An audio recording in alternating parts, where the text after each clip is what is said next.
विद्युत प्राधिकरणले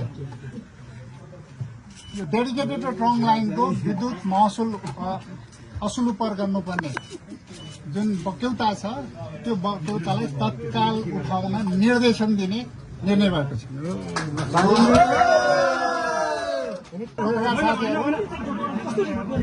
आजको यस पत्रवालीको हाम्रो पहिलो निर्णय चाहिँ विद्युत प्राधिकरणले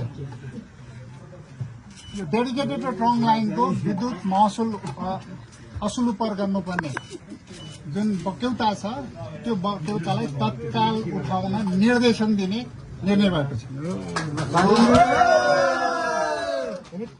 अब बाँकी कुरा उता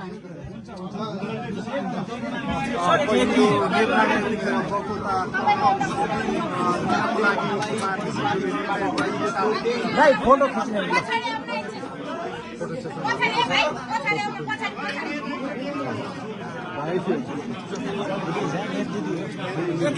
फोटो खिच्नु